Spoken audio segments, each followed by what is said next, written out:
Disons que ce drama est un mélange entre Mad Max Fury Road et Hunger Games. C'est un mélange plutôt intéressant, n'est-ce pas?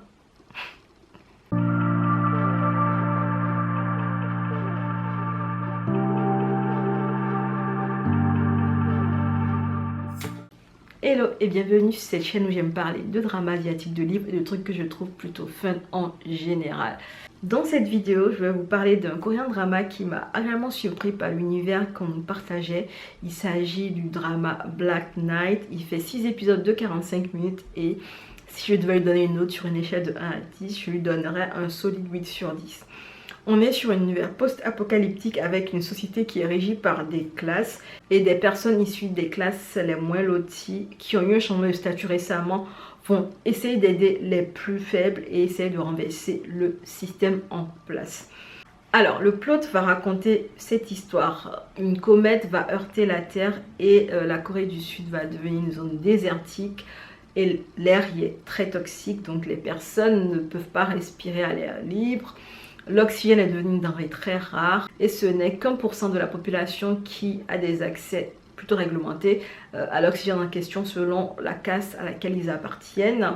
Les spéciaux, les essentiels et les généraux peuvent avoir des provisions d'oxygène, de nourriture selon des fréquences particulières, tandis que les réfugiés qui n'ont aucun statut n'ont droit à rien, ils doivent se démerder un peu par eux-mêmes. Et le seul moyen pour quelqu'un qui est issu des réfugiés d'avoir des ressources indispensables est de devenir transporteur pour une société qui fournit en oxygène du coup et transporteur de camions blindés d'oxygène qui se fait souvent attaquer par des pirates, donc il faut être super fort. Et on va suivre dans cette histoire un transporteur légendaire 5-8 qui va croiser un jeune réfugié du nom de Yoon Sawol qui rêve de devenir transporteur à son tour.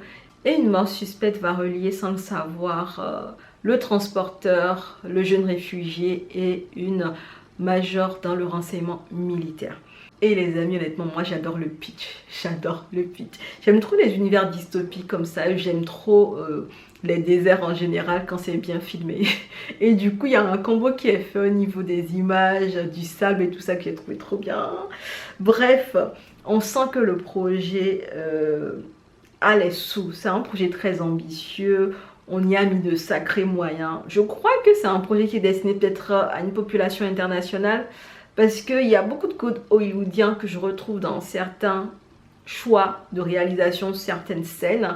Et je me pose une question parfois. Est-ce que on n'aime pas les Coréens dramas parce que du coup ils ont leur code à eux? Est-ce qu'on veut que tous les Coréens dramas récupèrent des codes hollywoodiens? Enfin, je ne sais pas. Je me pose cette question-là et je pense qu'il faut toute une vidéo pour en débattre parce qu'il y a beaucoup de choses à en dire. On va pas aborder ça ici. Mais clairement, ça a été réalisé pour une audience internationale parce que vraiment, il y a pas mal de codes du cinéma hollywoodien, comme je dis. De gros moyens ont été déployés pour cela et le visuel est magnifique. Le rendu est vraiment assez bluffant. On a le thème post-apocalyptique qui est un des thèmes que j'adore bien, qui est super bien représenté, je trouve. Les tenues sont géniales, les décors sont vraiment trop bien faits. Le fait que l'air soit toxique et qu'il oblige la population à porter des masques en dehors de chez eux m'a un peu rappelé le côté anxiogène que je retrouve au niveau des expéditions spatiales où l'oxygène est la denrée supra importante.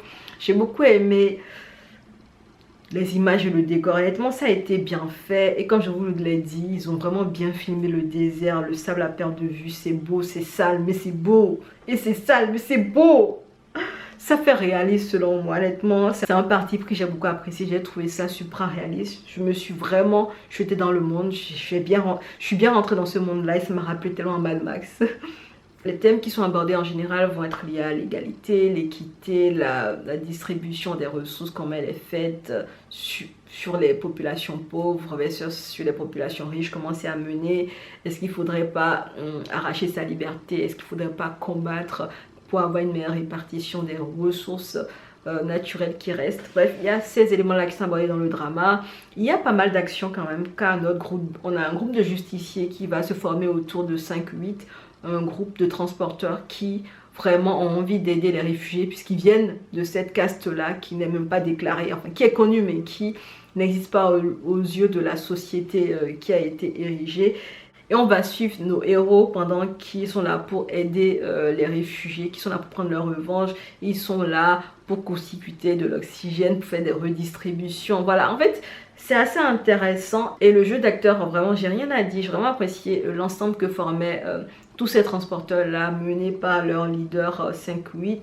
Kim Woo-bin est vraiment badass dans ce drama. J'ai l'impression qu'il a pris quelques kilos de muscle pour porter le rôle. Parce que vraiment, on dirait une masse, vraiment une masse de kilos de muscles. Peut-être que le costume qu'il mettait aussi renvoyait cet effet-là par-dessus. Voilà, on avait vraiment encore plus cet effet à cause du costume qui était du coup très ample. Mais voilà, on sentait quand même le charisme. Il avait un petit côté badass et il avait la voix un peu comme Batman, une voix vraiment très rauque, et tout ça. On était là en mode ok, we are feeling you. Et honnêtement, il y a certaines scènes en slow motion qui m'ont fait bien rigoler parce que je trouvais que c'était un peu abusé. Ils ont abusé avec le slow motion dans ce drama pour rendre les scènes cool. Et j'étais là en mode, come on guys, on se calme avec les slow motion, c'est pas tout, tu sais, tu le mets tout le temps, ça n'a plus d'impact quoi. Donc on se calme avec les slow motion, ils ont fait ça plusieurs fois. Mais malheureusement, j'ai trouvé quand même que l'ensemble des transporteurs n'a pas été, c'est des personnes qui n'ont pas été développées plus que ça.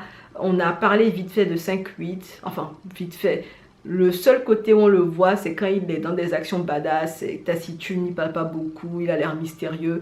Mais derrière, on n'a pas essayé de te donner envie d'avoir de l'empathie pour lui, à part quand on montre vite fait son passé. Mais on ne s'accroche pas vraiment à ce côté-là, on voit plus le côté bad boy, bad guy, qui gère tout. C'est lui quand on tire, il arrive à passer entre les balles, je sais pas comment il fait pour les éviter, mais il avance seulement et les balles ne le touchent pas. Bref. Il joue vraiment ce rôle-là et on ne creuse pas beaucoup. Les seuls moments où 5-8 a des expressions intéressantes, c'est quand il devient mentor du jeune réfugié. Et d'ailleurs, même le jeune réfugié, honnêtement, il a joué très bien, honnêtement. Il a porté une partie du drama sur le côté émotif. J'ai beaucoup apprécié, j'ai aimé en fait son jeu d'acteur par rapport à ça. Donc voilà, de manière générale, les personnages auraient gagné à être plus développés. Mais peut-être qu'à cause de 6 épisodes, ils n'avaient pas le temps de faire tout ça. Je sais pas, c'est dommage quand même parce que l'univers aurait été beaucoup... L'univers est tellement riche qu'ils auraient pu aller à 8 épisodes hein, et qu'ils auraient bien géré ça. Et que du coup la fin n'aurait pas été rushée. Parce qu'elle a été un peu rushée. Mais bon, en 6 épisodes ils voulaient boucler le truc donc ils ont fait ce qu'ils pouvaient. Et du coup les épisodes s'enchaînent rapidement, on n'est que sur 6 épisodes, ça s'enchaîne rapidement. Il y a beaucoup d'actions, il y a beaucoup de trucs entraînants, on a souvent quelques rebondissements avant la fin de chaque épisode. Donc on a tendance à vouloir voir le suivant. Et honnêtement, le dernier épisode a été un peu rushé, comme je l'ai dit tout à l'heure. C'était un peu rushé. Et il y a quelques questions qui n'ont pas été répondues, j'ai l'impression quand même. Et je me demande s'il y aura une saison 2. Je me pose cette question-là, je sais pas. Je me pose cette question-là. C'est dommage quand même s'ils ne font pas une saison 2 parce que l'univers est vraiment intéressant. Et ils pourraient faire des trucs sympas avec. Vraiment, ils pourraient faire des trucs sympas avec. Donc je vous recommande ce drama si vous aimez la science-fiction, si vous aimez les univers dystopiques, si vous aimez des héros qui ont des âmes de révolutionnaires, si vous aimez un héros qui a la voix de Batman aussi, voilà, si vous voulez de belles images de sable, si vous voulez de l'action avec beaucoup de slow motion aussi, et si vous voulez un drama qui n'est pas trop long. Attendez, je rigole, mais c'est un drama qui est plutôt bien équilibré. Même si la fin a été rushée, c'est un drama qui se laisse regarder, qui est agréable à voir. Bref, moi j'ai bien aimé l'expérience là de regarder ce drama. Et je vous le recommande si vous aimez un truc SF dystopique. Un peu à la Hollywood quoi. Si vous aimez ce genre de vibe, il est vraiment pas mal. Et je vous le recommande chaudement. N'hésitez pas à me dire aussi ce que vous pensez de cette vidéo. Est-ce que vous allez regarder Black Knight? Allez vous laisser tenter. Si oui, sachez que la série est disponible sur Netflix France. Donc n'hésitez pas. Pour ma part, j'ai fini cette vidéo. Donc on se dit à bientôt dans une prochaine vidéo. Et en attendant, prenez soin de vous. Allez, ciao.